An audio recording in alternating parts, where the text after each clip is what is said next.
Now let's have a look at ordinary annuity. So the difference between annuity, do you remember, and an ordinary annuity is when you make the deposit or the payment. So ordinary annuity is at the end of the compounding period instead of the start. So future value, remember, was all of the ones added together. So P plus PR squared, and so on. And using our formula, we ended up with P outside of R to the n minus 1 on R minus 1. P was the principal, R was the interest rate, N was the time periods. And we could find present value by dividing by R to the power of N. So there's some formulas. Not that we use those, we tend to derive them all from scratch. So let's have a look at this situation of loan repayments. So the amount still owing after N time periods, how can we work that out? It's always going to be the initial amount that we borrowed, so the principal plus the interest, minus all the installments we make with interest. So here's our example. Richard and Kathy's going to borrow $20,000 from a bank. They're going to be charged 12% per annum, and it's compounded monthly.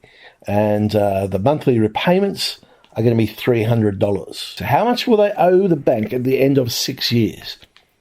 So using that idea of principal plus interest minus installments plus interest. So the first thing we work out is the amount we borrowed.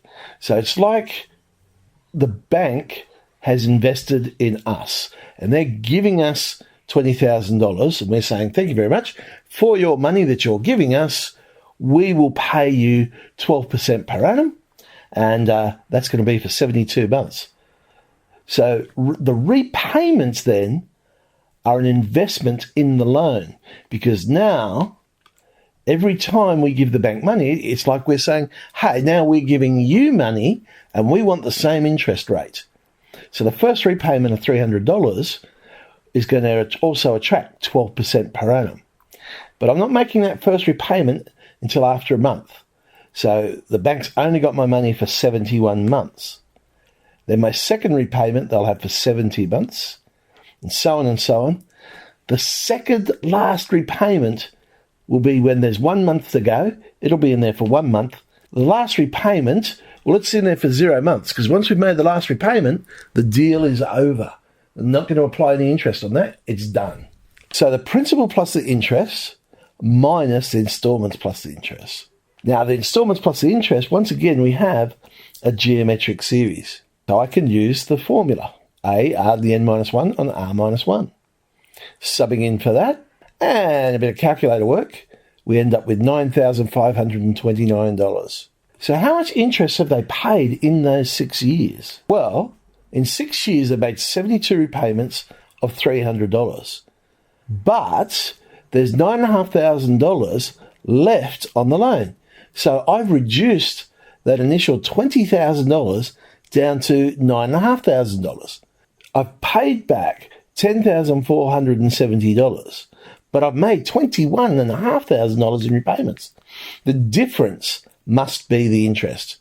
So all up, the interest is $11,000, or a bit over. Let's have a look at a different situation. I want to find the amount of each installment. So this time, I want to borrow $30,000 to buy a car.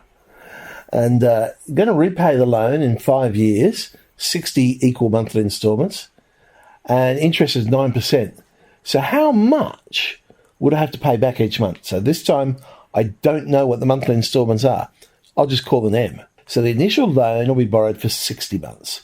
30,000, interest rate to the power of 60. So that first repayment, which I don't know what it is, but it'll be there for 59 months. Next one, 58 months. And so on until I make my last repayment of M. It's always going to be principal plus interest minus the installments plus interest. So 60 months. I'll have 30,000 interest to the power of 60 minus all of those repayments with the interest applied. Use our geometric formula. Now, we want to make M the subject of this, but hang on a sec, A60. A60 has to be equal to 0 because we're saying this is where the loan's paid off. So how much do I owe them? Nothing. So amount 60 is 0. Let's make M the subject. Play around with all this. Bit of number crunching.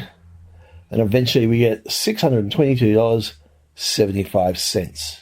What about if this time it's how long will the loan be? So I know how much I'm going to borrow. I know what my repayments are going to be. So how long will I have to take this loan out over? So here's one from the HSC, 2005 HSC. The council borrowed $3 million at the beginning of 2005, interest rates 12%. So the debt's going to be repaid at $480,000 a year.